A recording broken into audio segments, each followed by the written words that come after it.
Dementia. You know, it's a common fact that most people think it's something that will happen to someone else, not to them. If you only knew. Because right now there are 700,000 people living with dementia in the UK. And it's going to double within a generation. Plus, you don't have to be old to have the condition. There's 15,000 people under the age of 65 with dementia. And that's rising too. The thing is, we still don't have a cure, and lack of understanding and the general stigma attached to mental health conditions in our society means a sufferer or their carer can feel like life has suddenly, and very cruelly, stopped. We'd like to tell you, it doesn't have to be that way. One of the first things to get over is diagnosis, as it can be difficult in the early stages. Tuesday the 29th of March. Something isn't right. I'm worried about Jim. His memory lapses are becoming more frequent. Occasionally, he has no recollection of events. He seems to struggle to find the right words. Sorry, what were we talking about? You don't remember what we were talking about? Don't you remember when we were at the shops together? No. We went to town together? No, I can't remember. You must remember. I can't. Sometimes he seems to give up trying and storms out of the room in frustration. He says I'm blowing things out of all proportion, but I'm not sure. Taking that first step in seeing a doctor can be a really tough one. The person is quite often aware they might have a problem, but doesn't want to admit it. They feel scared, and the people around them don't want to face it either, so it's a vicious circle. The thing is, the sooner they see a specialist, the sooner it can be ascertained whether it's dementia. Stress and depression can sometimes present itself in a similar way. So it's important to be certain, but if it is diagnosed, the next question on everyone's mind is, what's going to happen?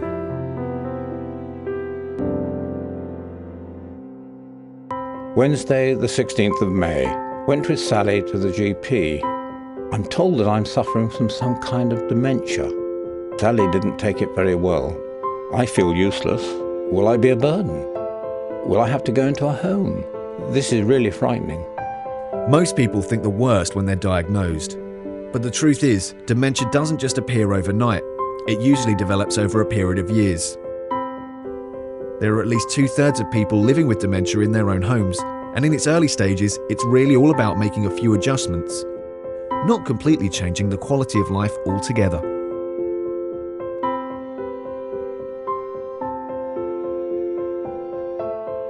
And that's where the challenges start. The person diagnosed is suddenly treated differently, left out of conversations, or not included in social situations. You see, people look at the diagnosis and the problem, not the person anymore.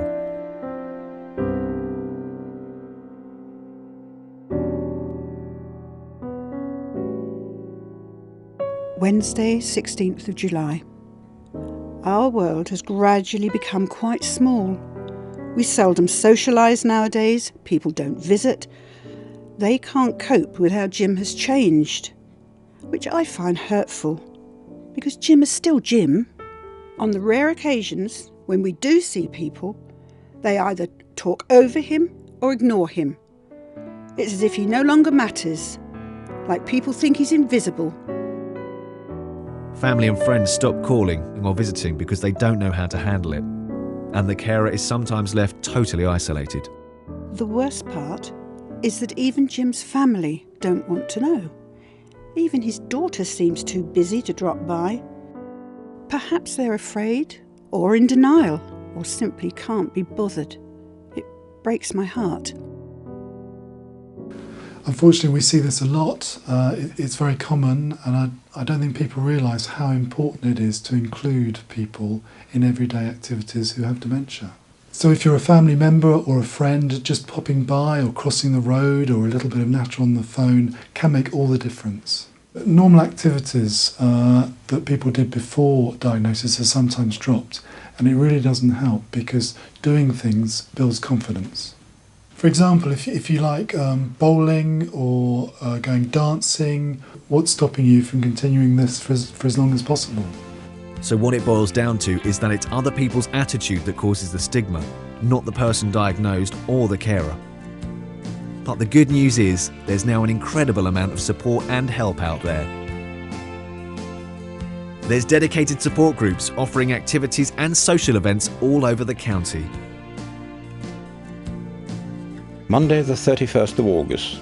Have started going to a club. When I'm at home, people keep away because they don't understand. But here it's different. We're all in the same boat. We socialise, listen to music, go on outings. It gives me a purpose. At the end of the day, I've got something to show for it. There's special monthly meetings for carers, home visits and the offer of respite help to take the pressure off the carer. Becoming part of a group has changed our lives for the better. Caring is a 24/7 occupation for Sally now. How many carers get so much as a hug or a hold of the hand? It's good for Sally to know that support is there when she needs it.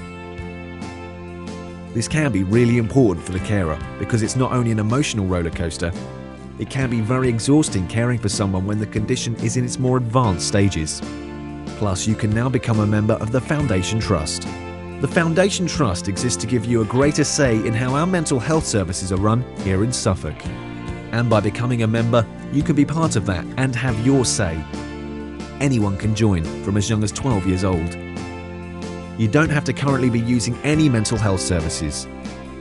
And it's free. You get a chance not only to be involved in our campaigns, you receive invitations to special events, free lectures, newsletters keeping you up to date with the work of the Trust, and online discounts from the NHS Staff Discount Scheme. So now you probably know a little more about living with dementia. If you want to request a copy of Sally and Jim's diaries as featured in this film, would like information on any of the support services on offer, or would like to know how to join the Foundation Trust, click on ifyouknew.co.uk. Suffolk Mental Health Partnership NHS Trust, helping people make the most of their lives.